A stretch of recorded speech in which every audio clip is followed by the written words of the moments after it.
Well, hello. Happy Wednesday, ladies and gentlemen, guys and gals, and our non gendered pals. Welcome to another exciting episode of Witches Movie Coven.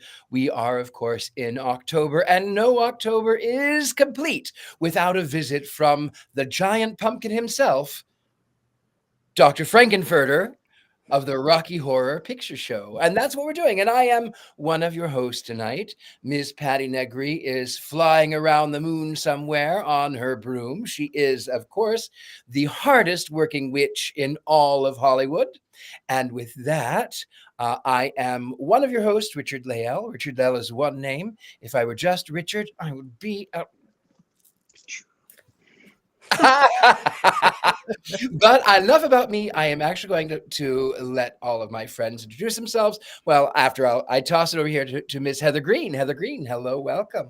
Hi, I am Heather Green and one of the Transylvanians tonight for our great coven meeting. And I am the author of Lights, Camera, Witchcraft, the critical history of witches and witchcraft in American cinema and television. I am an editor at Llewellyn, and I work with wonderful witchcraft authors, some of which are part of our coven. And I also am a journalist covering all things occult in the media. So I am so excited to be here tonight. That is so lovely, Miss Heather Green. But I have a question to ask of you before we Sure. move on. Have you any tattoos, Heather? I'm sorry, doctor. Yeah. I do not. Well, how about you, Courtney? Oh, I have quite a few. Thank you. Er, I'm Courtney Buckley, Ghost Maid on Scared and Alone, Salem Witch, and resident Rocky Horror Picture Show virgin. So do with that what you will. I know. Ooh. It's so scandalous. So stay tuned for my thoughts tonight. And from Miss Courtney Buckley, we go over to Rocky himself. Oh, Rocky, blonde hair and, well, just blonde hair. I I am speechless right now that Courtney is a Rocky virgin. I am Jason, author of 10 Llewellyn books. There's so many I can barely get them all on screen. It's so good to be here. This is like a movie it feels like we should have talked about in our third show, right? Mm-hmm. There's not really a witch in it, but it is about It's witchcraft, I like but to say. yes, exactly. With that, we are talking about, for those of you who have not seen it, we are talking about the cult classic film Rocky Horror Picture Show. And normally Patty would toss that right over to me. And so since she's not here, I'll toss it right over to me. I'm a really good catcher. Anyway, I know what you were saying, what you're thinking there, Miss Courtney. Okay, Rocky Horror Picture Show. For those of you who have not seen the show, it is a cult classic about a young couple who are so pure and chaste, and then on the way after a wedding that they've gone to, they find themselves in a little bit of car trouble. And I would like, if I may, to take you on a strange journey. You see, the older I get, the more I am, that man has no effing chin. Neck. That man has no effing neck. Anyway, so the story is told from the perspective of a caseworker who has sort of been talking about the strange comings and goings of one Dr. Frank-n-Furter. He's a hot dog, by the way. Brad and Janet leave their confines of their car and they come upon a terrifying castle. And of course, it is inhabited by all manner of fiends and ghouls. They are met by the incomparable butler. Oh God, why can't I not remember his name? It doesn't matter. I'm such a fan and I forgot the name. Riff Raff. Riff Raff. Riffraff. Thank you so much. I feel like the worst fan now. They come across Riff Raff, and Riff Raff, of course, welcomes them into the castle, where they are then ushered into a room where they are focused on these Transylvanians, which are they aliens? Are they witches? Are they a coven? Who knows? But they are gathered, they're foreigners with strange ways, not like our own, doing some kind of folk dancing. When they sort of feel like they need to back out of the room from this time warp that they have found themselves in, down the elevator comes the beautiful and incomparable Dr. Frank-n-Furter. He then, of course, tells them that it will be all right by the light of the night, because he'll get them a satanic mechanic. Don't get strung out by the way he looks. Don't judge a book by its cover. He's not much of a man by the light of day, but by night he's one hell of a lover. Yes, he is transvestite. That sweet transvestite. That was me a few years ago when I played Frank. That was before all of this. Anyway, so in the confines of the story, all of these strange things began to happen.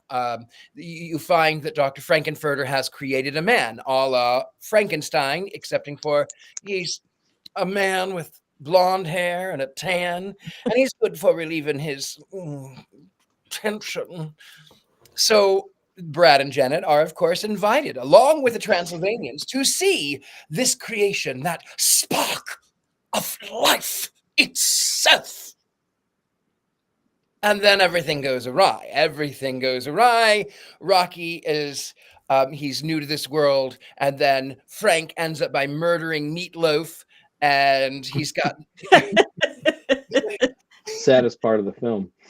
Well, I don't know. I mean, I like the part where they're having dinner and he says, well, he doesn't say it, but it's implied. Meatloaf, anyone? Anyway, so that's kind of the fun part for me. But I'm getting ahead of myself. The doctor, there's another doctor who comes in, Dr. Scott, who has been investigating all of these strange comings and goings. And you find out that Eddie, Meatloaf, is the boyfriend of one of the girls who is in the castle and one of the Transylvanians, or not. And then Frank has an affair with Brad and Janet, and Rocky has an affair with Janet. And then you find out that they're aliens from another planet, and Riff Raff comes in to sing a song, Frank-n-Furter, it's all over. Meanwhile, Rocky, the creation, catches the body of the now deceased and fallen Dr. Frank-n-Furter and carries him up the RKO radio tower a la King Kong. And then, of course, in the end, they're all sort of, the castle sort of flies back into outer space, and crawling on the planet's face are some insects known as the human race. That's sort of where it ends. If you want more, you'll have to come back and watch Shock Treatment. I don't really recommend that. Anyway, if you have not known what Rocky Horror was, you can go watch that film at your own leisure. You thought I was going to say something else, but I was not. Heather Green, you are definitely a scientist in all of this. You are definitely the one who has been investigating all of these strange comings and going. And I bet, my dear, that you have some fascinating things to tell us. I do, but I have to put on glasses that I can actually see out of to read. So hang on one second. Let me switch. So, oh my goodness. Wow. Daylight. So yeah. So first of all, I do have some facts. I'm going to give you some 5 things to know, although there's probably thousands of things to know. But actually, I'm going to start with saying this movie is meant to be with performances. So if you just watch it on your screen and have never seen it before, you're probably going to be like, what is this? Because this is more than just watching a movie. But we'll get to that in a second. So number 1, context in history, just like I always like to start. Then number 2, the rebirth of this movie, and we'll get into that. Then the cast, we can't skip that, and then we're gonna talk about what kind of themes are rolling through this and what this movie's really about. and then discuss cult films. I have some interesting things I wanted to bring up to give you guys something to think about. So first, let's talk about the movie. Do you guys know it's almost 50 years old? It's going to be 50 years old next year. So expect to see a lot of Rocky Horror stuff next year. It was released as a movie in 1975, but before that, it was actually a stage play. It started in London, went to the West End, and then came to LA. That's where you had Meatloaf was two of the characters in the LA version, and some of the people in the film were actually in the original London cast as well. So I'll get to that in a second. So that's how it started. And then they said when it came to LA, oh, let's make a movie out of it. So in 1975, the film was released. It was a bomb. It actually was pulled out of theaters. It was so bad. And it wasn't even released into that many theaters. It was not successful whatsoever. So that's sort of the basis of it. Now, just to point out, the director, one of the writers of the film is actually played Riff Raff, both in the stage play and also in the movie. So we'll get to him in a second. So that's how it kind of started, right? Then what happens is after it bombs as a movie, we're going to number 2, it's Rebirth. The Waverly decides to play this in New York City. The Waverly plays this film, and it is popular. People come. And from that 1976 viewing in the Waverly in New York, we start to see it pick up and start getting played at midnight on Fridays particularly, and people are going to see this, and it's getting its stage play back. And if you haven't seen it in the theaters, there are people usually dressed in costume acting out the roles alongside the film around the theater. People scream out at it. It becomes an event. It's not just a regular movie, and that picks up steam, and it's been doing that ever since. In fact, it is considered, hang on one second, it has the award for the longest running movie release of all time. This movie was released and has never stopped playing in theaters since 1975. Maybe a short run between the time 76 and 75. I don't know. But it's been played since 1976 in theaters, which is absolutely incredible. And so we're going to get to a little bit more about the Waverly. I want to talk about that in a minute and why it was the Waverly and why that's important, because that is important. Primarily because the Waverly Theater, if you don't know where it is, it's in the Village. And when in New York City, and you guys call Greenwich Village, if you're not from there, the West Village. If you're from New York City, you just call it the Village. And the Village was, during this period of time, very progressive. This is where a lot of the movements were taking place during the 60s and 70s. Very artistic. This is where NYU's campus is. So there's a lot of students there. And it's, it still is to an extent very, very progressive and artsy and, that type of population and live in that area. But at that time, this was the 70s. This was, a progressive movement, lots of movements, and LGBT community was coming out. You had feminist movements, you had civil rights movements. All this stuff was happening in and around. So when the movie is released in the Waverly, it hits its point. It hits its community. It hits where it needs to hit for it to be popular, and people loved it. It was perfect setting for a movie like this to be released, rather than just generically to the general population. And it was such a creative area, so of course people would run with it and do what they did with it. Now let's get to the cast before we get more into that. So the cast is filled with people that you would recognize, primarily some from outside and some from this film. Let's talk Tim Curry first, who we have with us here tonight. Do you mind? He's so delicious. So he's an icon all himself. He was in the original stage play in London. He is also known for Legend. If you saw him there, he is Darkness from 1985. He was in the Clue movie in 85.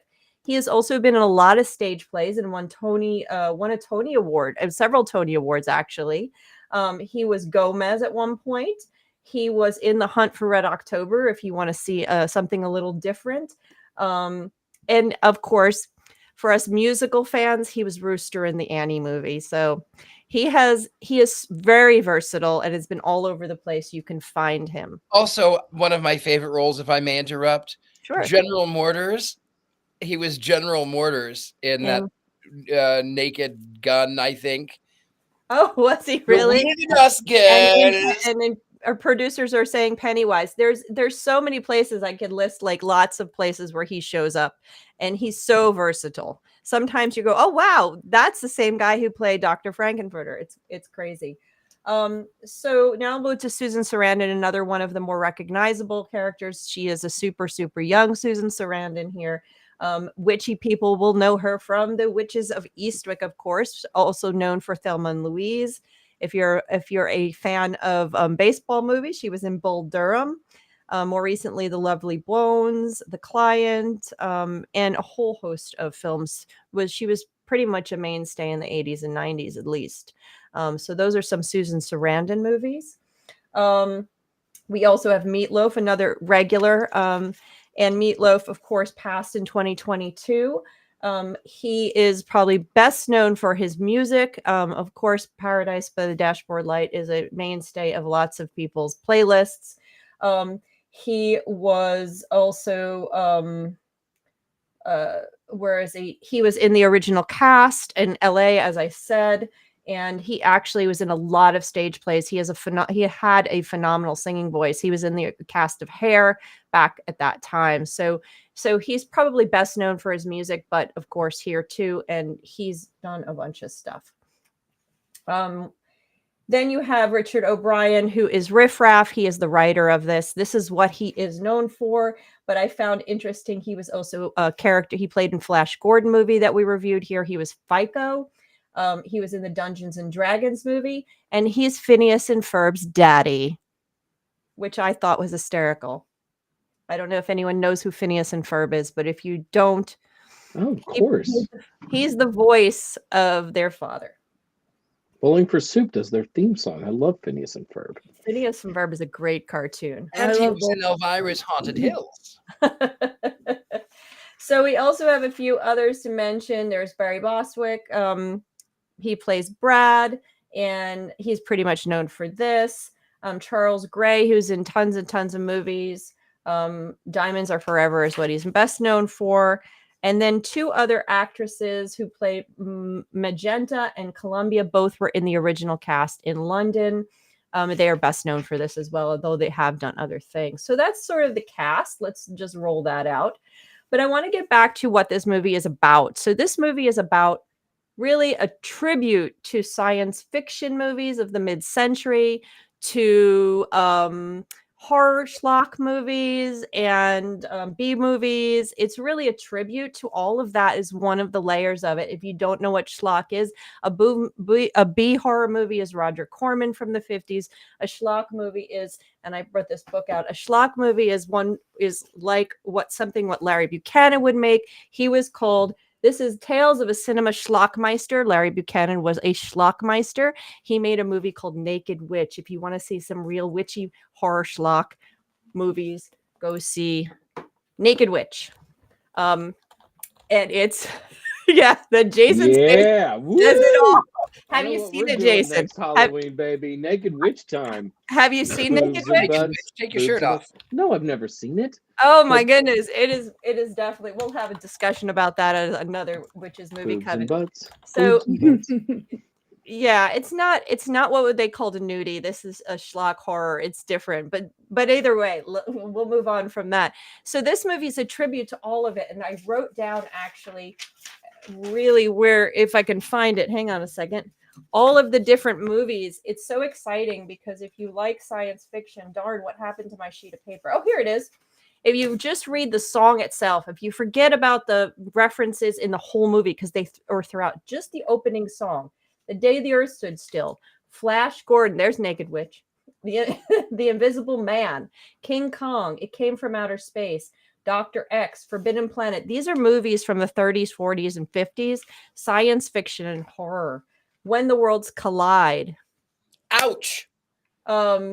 Tarantula, The Day of the Triffids, Night of the Demon, These are all movies that were just mentioned in that original song. Then you have references to Frankenstein, you have Hitchcock references. The people that wrote this movie watched movies. And this was this sort of fun tribute to the movie.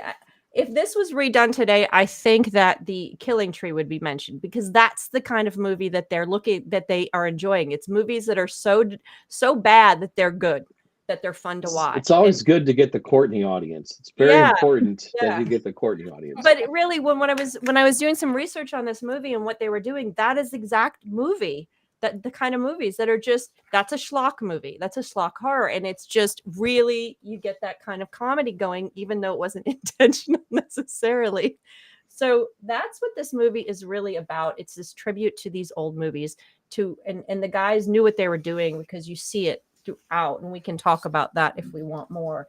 And then finally, my last thing, and before I let somebody else talk, is the cult aspect of this. And I think this is really interesting, and I want to bring this up, and I want you to think about this. So as I mentioned, this was played at the Waverly, and it became a film that that became a space for people who didn't fit in to go and enjoy themselves. It became a space that Friday night at midnight, I could go in this space and just be who I want. I could just let it loose. I can enjoy this show. I can be an actor in the show. I'm entering a time warp to be in a place where I'm accepted for who I am. It's very much has that vibe, and that's very much at the time, and still to this day, it allows for that. That's what it allows for. That's what the castle is that space, right? That's why it was so popular back in the 70s. And you're talking about all the weirdos, and it's also a space where you see, and I think Richard Lale brought this up, where the two normal people go in, and when they go into that castle, the normal people become the weirdos, and the weirdos are the normal people. It reverses it, so you wind up with all these people who don't fit in normal society every day in their lives, go into this space here, and now they're normal in who they are. And it gives them a place to watch this movie where they can imagine a world that they can live in, where they aren't considered weird, where they aren't considered aberrant, where they aren't considered a problem in society. So it allows that, right? So that's sort of one of the reasons why this movie became a cult movie, because it gave the safe space to people to enjoy, if not for an hour or two, right? Now I want you to take a note. Why is The Wicker Man popular with the pagan community? It's the same thing. The Wicker Man, for all the things that it is and isn't, gives pagans in the space where they can imagine a world where witchcraft and paganism is normal, and then the normal person who comes in from the outside is the aberrant one, is the problem. So Wicker Man also is a cult film. Okay, this is the ultimate cult film, I would argue, but you have a similar thing. This is why films become cult, because they give people watching it the opportunity to be in a space they can't be in, and they enjoy it. So does that make sense?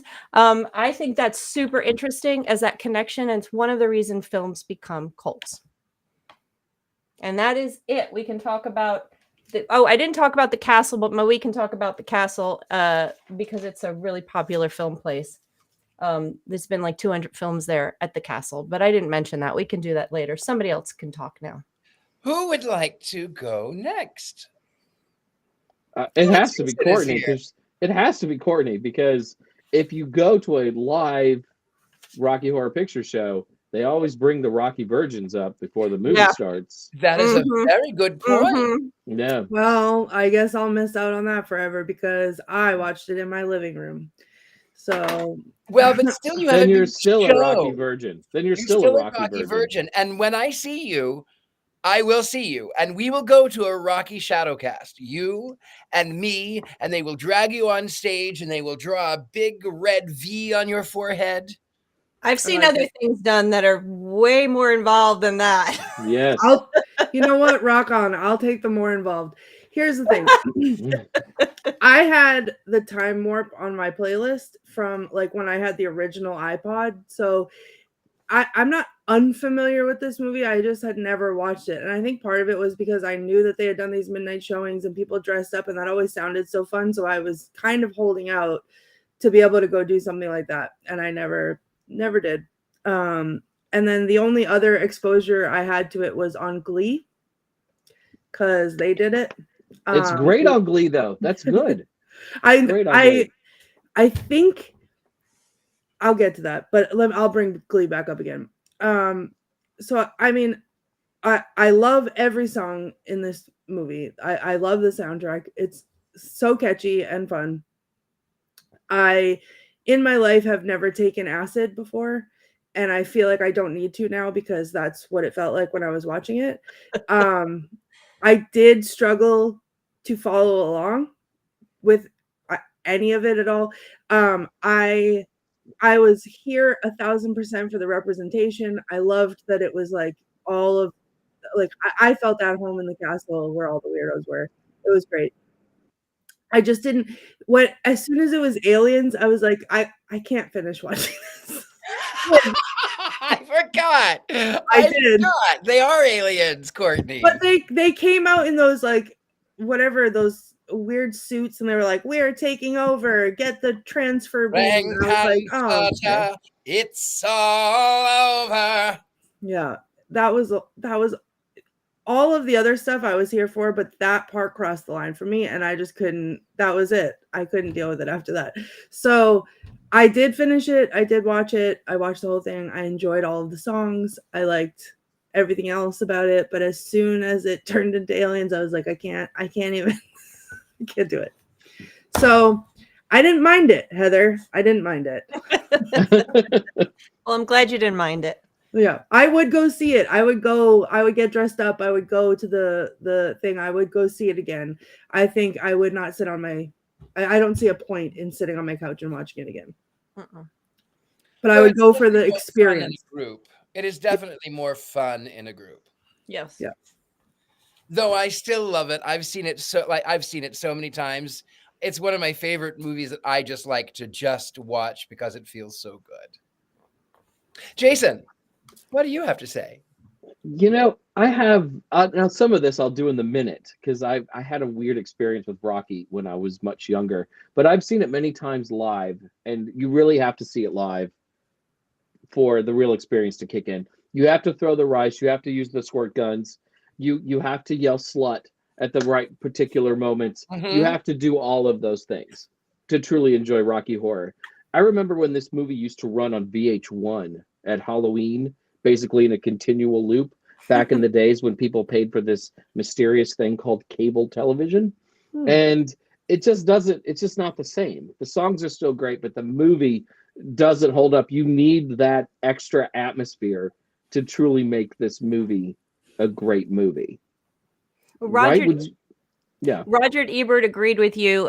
He said back in the day the movie was terrible, but it really is a stage play. It should never been a movie, and that's exactly what happened to it. It went back to being a combo. Absolutely, it's so much better like that. It makes no sense just sitting there watching it with your popcorn on a Sunday afternoon.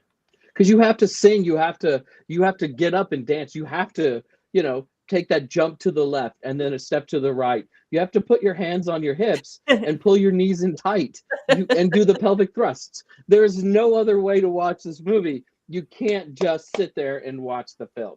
And you can't sit there on your couch and watch the film. If you aren't doing all of the things, you're really not participating in the Rocky Horror Picture Show.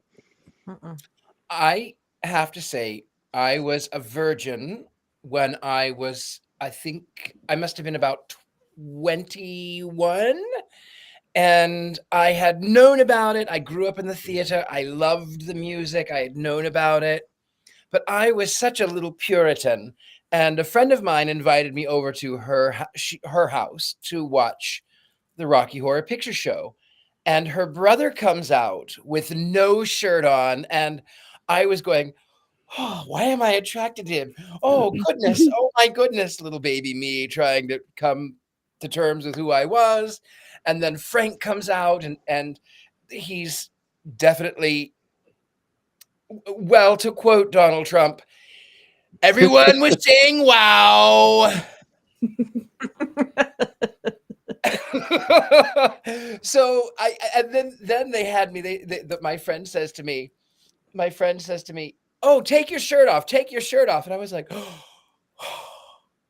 Clutch so those pearls, Richard Lale. it was such an awkward thing for me. But I grew up listening to the music. And then one day I was doing a show called Dream Sequins. It was kind of a musical throwback to the 70s. Sequins, like the shiny object and not sequence, but Dream Sequins. And we did sort of a menagerie of classic songs from the 70s. And in the meanwhile, I played a man, a woman, a man. And so I had to layer makeup and glasses and a mustache and all of these things. But I had this curly wig. And before they glued the mustache on me, they said, "Oh my God, you look like Dr. Frank-n-Furter." And I said, "Thank you so much." And they said, "And you sound like him too. Oh my God." But the funniest thing I have to say about the Rocky Horror Picture Show and a personal witchcraft for me is that I love the film. I love it. I watch it all the time, and I love the film. I put it on in the background. I just love it. Years ago, I used to, as you know, I was a Hollywood celebrity impersonator before I did all of the other television things. Well, some of it while I was doing. Mostly it was Willy Wonka. And then I needed a change, and I decided that I was going to be Dr. Frank-n-Furter. I was indeed. This was what I did. Holy crap! So awesome. That was me. Wow. And I was out working one day, and I skipped ahead. I had a dream. I had this dream that I was standing on a street corner dressed like that, and Tim Curry and I meet at this crossroads, and Tim comes up from the other direction, and I'm going in this direction, and Tim is wearing his black turtleneck, and he says, "That's nice." And I woke up. I thought, okay, that's funny. That's funny. Ha ha. I dreamt of Tim Curry. So I'm out working one day, and I'm wearing the corset, and I'm wearing the 9-inch heels, and I'm doing it. And it was a little bit chilly, so I had the jacket on from the he wears a leather jacket with all the patches and things.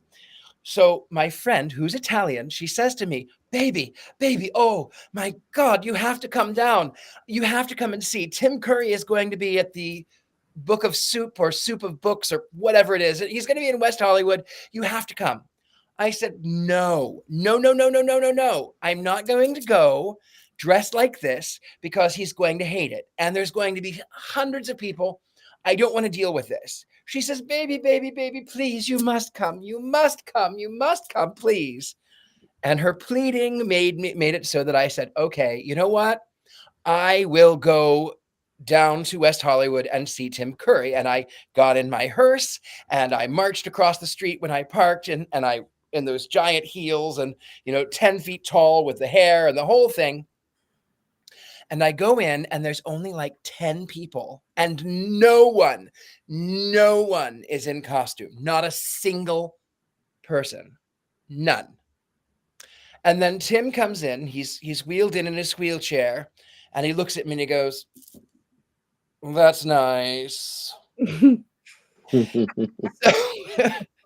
fact that I had dreamt it the night before, and then there it was exactly verbatim. So there is a little bit of a personal connection there. Tim Curry, 2017 Book Soup. Yep, that was I was at that event right there, 2017. And then the funny thing is that while Tim is in his chair, I was standing next to him, and I said, Tim, I just want to thank you. You are such a brilliant performer. You have inspired so many people, and you are so fabulous. And he says, "What a lovely thing to say." And then he reads my jacket and he says, "Evil 69. That's nice." But it was Tim, and it was really lovely that I got the chance to actually meet one of my childhood heroes. That's beautiful. Who wants to talk? I think we need Heather's like first experience seeing Rocky Horror. I saw it in New York multiple times at midnight. Not at the Waverly, though. I don't know if it was playing at the Waverly when I was going. But in several times, I did see it in the Village once in a different theater, and I did see it in Midtown Manhattan at least once. I can't remember the others. So yeah, I saw it the first time when I was in college or high school. I can't remember when it was, and all through then when I was living in New York. I haven't seen it at midnight since then. Since I've been in Atlanta, they're actually playing it this Friday night at the local theater over here that's doing a showing, so that's going to be there. We're not going to be able to go, but I would go again. And I've seen it a few times on the screen on the TV watching it, but I'm not compelled. I love the music. I'll listen to the music, not at all compelled to watch it on the TV, because it's fun. You know, if I see it once every 10 years, that's fine. I'll listen to the music constantly, because it's not, for me, it's not the movie. I like the spectacle of it all. So I would much rather just hold out and wait to see it at midnight somewhere, or if I had a bunch of friends in a room, you know, and we were all going to watch it on the TV, then it would be super fun. But just to sit down on a Sunday, like I said, to watch it, that's not what I'm going to do. I'd rather just put the music on. I'm with you guys on that one. So, because I love the music, and I'm going to tell you, every single pagan event I go to that has a DJ plays the time warp, and anybody in the vicinity gets out on that dance floor. So especially at a wedding, that's the best. Weddings, I've heard it at weddings, yes. But I really love them when they're played at funerals. It's the best. That I have not yet seen, Richard Lau. So I think I didn't mean to interrupt, but I will tell you, years ago, I did go to a funeral where Meatloaf was played as the exit song, and it was, I'm not kidding. It was Bad Out of Hell. That's bizarre. That's not the worst song to go out to, though. It was a weird Right? thing. And then the hearse was speeding down the highway. Like the hearse was, normally they go kind of slowly and you can get everyone to the cemetery. The hearse was going like 70 miles an hour. That feels very Jim Steinman-like, though, right? Like he would write a song about a hearse going 70 miles an hour in a 25-mile-an-hour zone, and then have Meatloaf or Celine Dion sing it. It just sounds appropriate in its own way. Well, I just want to add just one little story, is that the first time I saw it, you know, we went through it. It was fun, and I had a great time. I was with just a bunch of friends. Then the same group of people went, and I brought a friend of mine who is very shy with me, and said, "You got to come see this. It's a lot of fun." So we had our group, and then this new friend who hadn't seen it yet. And I said, "Don't worry, you're a Rocky Horror virgin. All they do is just a little, and that's it. And you'll be fine. Don't worry about it. They're going to make you stand up with some others." Well, they said Rocky Horror virgin. So all the friends poked her to stand up. She was the only one.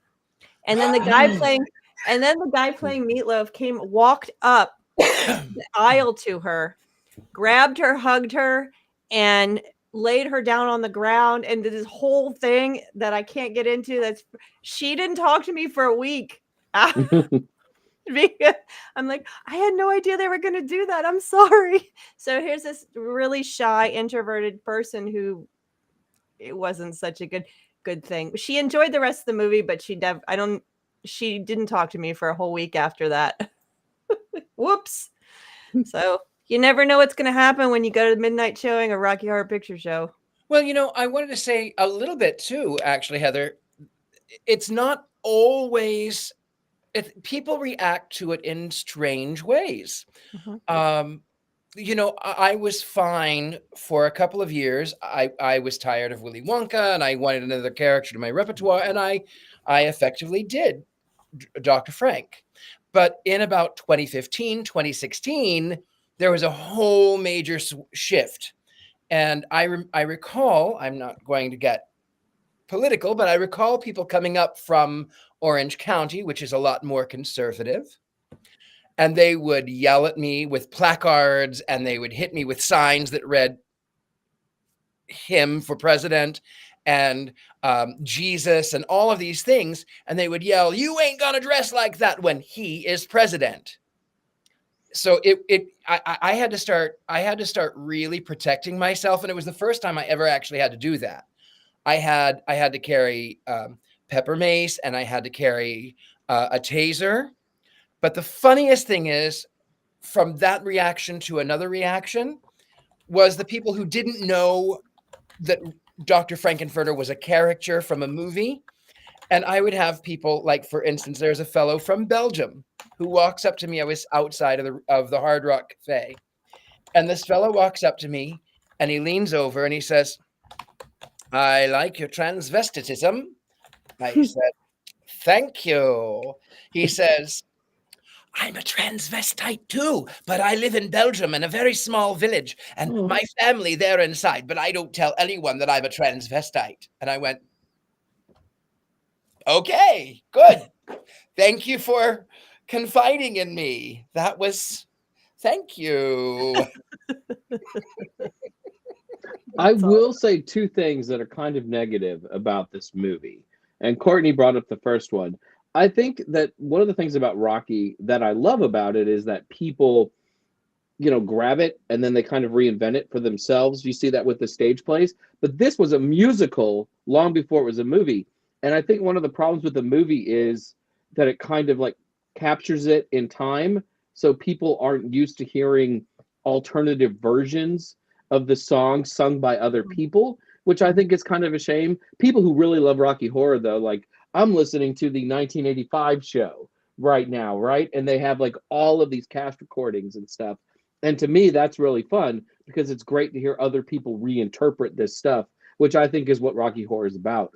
And the second bad thing I'm going to say about this movie, and I still love you, Richard Lale, is I think it putters out towards the end. Like after Meatloaf like dies, like the energy in the film sort of drains. It does. It really does. And it always kind of made me sad, that there's so much like the opening first 40 minutes are like so electric and so powerful. And then there are cards for sorrow, cards for pain. And I've seen blue skies through my tears in my eyes. Like after like Meatloaf and then Touch Me, it's like I feel like I could just walk out and I feel like I wouldn't miss very much. And then you get to go home. I'm not wrong about that. Okay, that makes me feel better. Because it always feels like the last 10 minutes of the movie take 30 minutes. It just crawls so slow. I was actually surprised when I was watching it because I'll be real honest, and this shouldn't come as a surprise. A lot of movies that we watch for this show, I'm checking. I'm hitting the remote button so I can see how far the bar is. And usually I'm checking at like 5 minutes in. I'm like, wow, it's only been 5 minutes. Great. And this one, when I checked the first time, it was like 35 minutes in. And I was like, all right, we're doing good. And then I didn't check again until the end. It was like probably about 10, 12 minutes left. And then I think I checked 6 times after that. The other things that people bring up now that they get upset about with this movie is Dr. Frank-n-Furter, when he goes into their rooms, essentially is raping those two characters. That's brought up a lot nowadays because some of these things would have passed as not a big deal back in the 1970s for films, at least. And they also bring up the use of the word transsexual, which is not really used anymore in the community, and that becomes offensive to some people. So there's some things in here that just really don't translate directly. What was that, sir? Translate, yes. And there's some things that don't work now, just purely as a film. Now, as a theatrical performance, it's a different thing. As a cult film, obviously people aren't rejecting this. And I was reading one discussion where it said, you're going to get upset about the rapes, but he had already killed a person actually had them eat him and a number of things. So there's a lot of wrongdoing on Frank-n-Furter's part. He's not a good guy. He's No, not he a is good not person. a good guy. But he doesn't hide it. No, it's out there for the world to see. And he has that irresistible charisma, though. Like you hear that voice, you hear those songs, and even after he murders somebody, you still want to be in that bed with him. Little fun fact: did you know why Tim Curry has that voice? Because as he's British. Tim Curry is actually from England, and he was trying to figure out what voice, when it was the stage show, he was trying to figure out what voice to use for Dr. Frank-n-Furter. And originally he thought, oh, I will be German. But he thought, no, it's really hard, and it's really not going to work. And he was trying to figure out what voice to use. And he gets on the bus, and these two little old ladies in London, one says, are you going to town today? And the other one says, oh, no, I'm going to stick around. And he went, oh, that's it. When kicked to the ground. So it was that sort of a mix of those two ladies' voices. Yeah, that's cool. Buses are magical. Buses can be magical. I've never like sat next to somebody who peed on themselves on a bus. Buses are magical. Well, I think we have reached a point in the film of tonight's episode. Oh, Jason, you didn't tell us your first time, did you? We're going to do that in the minute. It's being saved for the, the Mankey 8 minutes or whatever it will be tonight. It's being saved. That sounds fabulous. And Courtney doesn't have a lot of quotes tonight, but there is one in particular that I know Courtney is dying to say. So come up to the lab and see what's on the slab. I see you shiver with anticipation. Say it! Say it! Patient.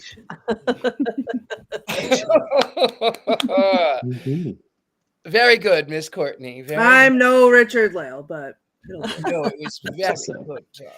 Patient. Oh, I have another little story to tell you about Dr. Frank-n-Furter and me being the role. So I was being a little bit dirty, I have to admit. And not necessarily in a bad way, but I was never in a bad way. I had been out performing as Dr. Frank, and then I went into this little restaurant where these two young Mormon boys, they were probably 18 or 19 years old. One is sitting like trying to convince me that I need more men in my life. Yes. And the other one, you couldn't see my eyes rolling because of my costume, but they were. The other one was so funny because I could tell that I was making him question his morality. And so I as I left, I went, oh, thank you, boys. It was such a pleasure to get to know you. Hopefully you'll get to know me a little better when you see me around. I loved it. It was so good. All right. Well, Mr. Mankey, why don't we go to your movie minute? All right. So this is a kind of a long story, and you'll get it, but I don't want to tell you the year of the story because I'm a very old person. But it was back in a magical time before cell phones, Ubers, streaming television, microwave popcorn, and possibly even the wheel. Yes, This story comes from the long, long ago, an age before social media, which meant young and dumb Jason got away with a lot. You won't find a video of 18-year-old me. No siree. And thank the gods for that. I want to take you on a journey to that bygone era and visit the town of Cape Girardeau, Missouri, home of Southeast Missouri State University. And yes, that's a real school. Back when I was mostly a harmless little freshman. Not only was my freshman year a magical time before electricity, in the fall of that year, I had my first college girlfriend, and her name was Bonnie. And oh, she was Bonnie, a lovely Bonnie lass. And she took my breath away the first moment I saw her. My crush was as big and as wide as the Mississippi River, which of course Cape Girardeau is situated on. Bonnie and I went to the movies, made out, and I was so excited about Bonnie that I even told my grandparents about her via the telegraph machine that was in our college's lobby. What does this have to do with the Rocky Horror Picture Show, you might ask? Well, Bonnie ripped my heart from my chest, metaphorically, of course, and then stomped all over it, again, metaphorically. I'm obviously still alive, at my first ever screening of the Rocky Horror Picture Show, on Halloween night, no less. For it was at Rocky Horror that I found out that my sweet, beautiful Bonnie was now dating someone else and was no longer my girlfriend. What? I remember seeing her in the auditorium of the student union, done up rather like Magenta, but with beautiful dark curly hair. She was my angel, but now my angel was sitting next to a guy named Ricky, both a person and a name not worthy of Bonnie's beauty, smile, or wit. I will never forget seeing them there together while I stood, mouth agape, tears welling up in my eyes. Rob, there it is. That's the picture right there. There it is. Look at that handsome young man right there. How could anyone trade that face for a skinny hillbilly with a mullet? It pains me, just like I'm sure all of you are sharing my pain as I tell you my tale of heartache and woe. It would be many years before I was again capable of wading back into the world of the late night double feature show, because all I could ever think about while watching Frank-n-Furter, Janet, and Brad was my Bonnie, and how she had been lost. And yes, that's why I cry when I hear the time warp. At midnight that evening, I crawled into a van headed to Nebraska for a school trip. Seriously. In a desperate attempt to get over my heartache and pain, my headphones serenaded my ears with Christmas music. Yes, Heather, that is the real reason I listened to holiday music so early in the season, because my heart was broken by a she-devil majoring in elementary education.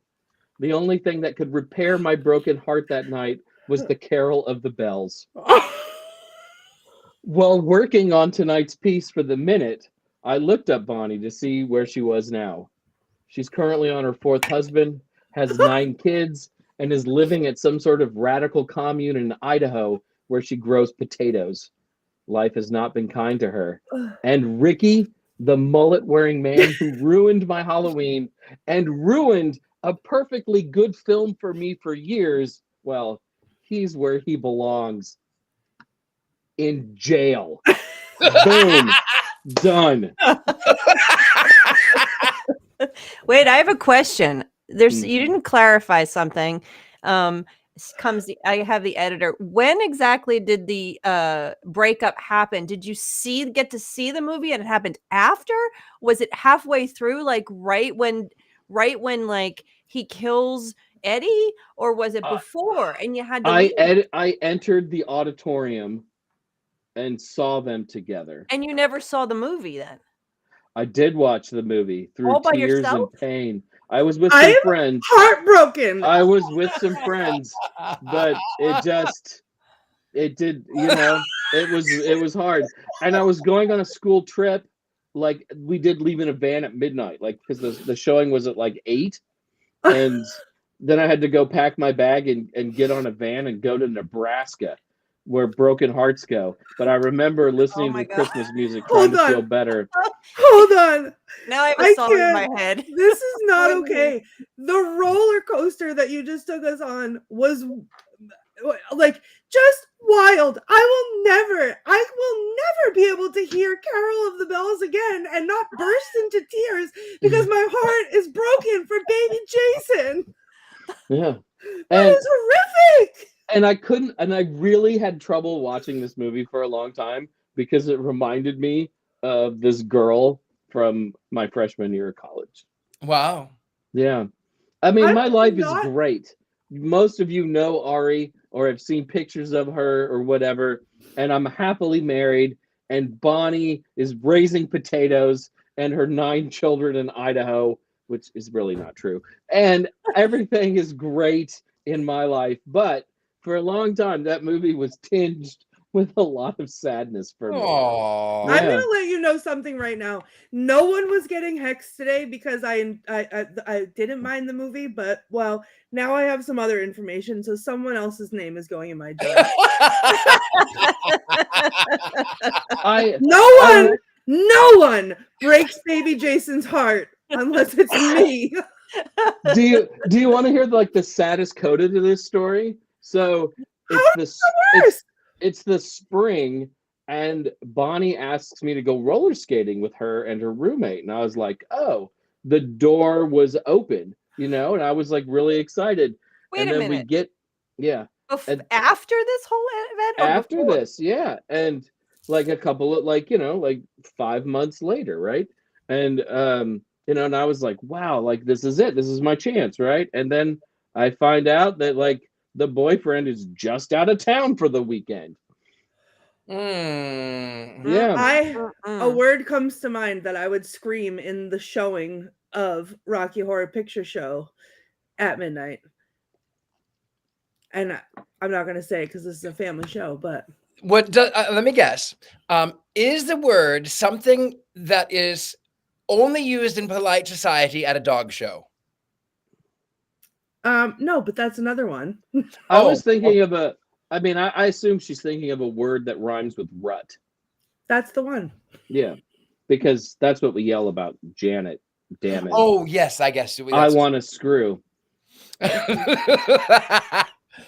Well. Yeah, I'm sorry to bring up the tale of. I will literally never recover from this episode. I hope it's funny. I hope it was funny because my life is great, and I listened to the soundtrack all day today, and it didn't make me cry or didn't make me sad. I thought of her for like a tiny second for the first time in maybe 15 years. Life is great. For Jason. Life is great. That's great. But baby Jason is all I can think about now. And I will never recover from this. You thought it was funny. I literally am going to cry myself to sleep about this story tonight. Well, I suppose now that we have petered out, I suppose we should, in the end, like Jason said, we sort of drag towards the end. We should now vote. And I want to see if you could vote here in the comments. One's up, one's down. I want to see all of your ones up or down. And for tonight's meeting, I have prepared a toast. Oh, beautiful. I have a bone because to pick I thought you. I thought there was a lot of bones in the movie. Boobs, butts, and bones. So I have to give it like a little less than a perfect score because of the last 20 minutes. I just can't. Right? Because the last, yeah. I'm gonna give it wands. I'm giving it wands up for the fact that I know I would love the experience of it. I'm giving Bonnie wands down.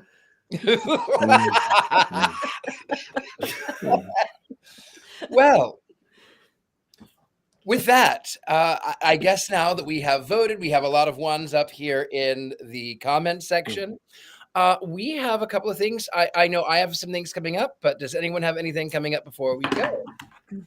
I'm going to be at an event for, it's called Conjuration. It is a witchy magical pop culture conference. It's happening here in Atlanta. It's mid-November, I believe maybe 15th, 16th, and 17th. I'll have a little bit more information on that next week. Very good. Anybody else? I'm in Cedar Rapids, Iowa all weekend, this weekend, teaching witchcraft classes. So I'm very excited about that with Ivo Dominguez Jr. at the store Illuminations. If you're in the Midwest, make that journey and come hang out with me. Miss Courtney Buckley, where do we find you? In my bed crying myself to sleep. So Aww. Or online everywhere. Listen, that was a rough story. At the Themes on everything online. I was gonna do some streaming of games this weekend, and I went out and I did crazy fun things instead to try to cheer myself up. and I will probably do the same thing this weekend. So, but keep your eyes peeled because maybe you can join me and scare me and have a good time. But that's it. Thank you. And I have a couple of things coming up too. Those of you who would like to go to Scotland with me, I have a QR code somewhere up here coming up July of 2025. So there's a QR code right up here. We have limited seating. We want to see that. Also, if you want to come and see me on, you can see me at University of Magicus, where I teach occult and magic arts. I'm teaching normally on Saturday mornings. So if you are in the mood for some magic, I am there. Also, I'm the gentleman psychic. So I give readings here in my home and here in New Orleans and via online, and I do seances here. So anyway, there is only one thing left for all of us to do. It's the one thing that witches Just take off my shirt and be Rocky.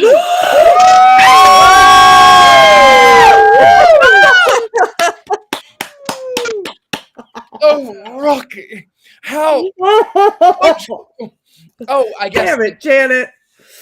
Next week, we have Hellbender next week. I have never seen it, so I'm looking forward to see Hellbender. I know you will be excited to see Hellbender. And now we are all going to laugh and laugh and laugh and cackle. Here we go. Count of 3, 3, 2, 1.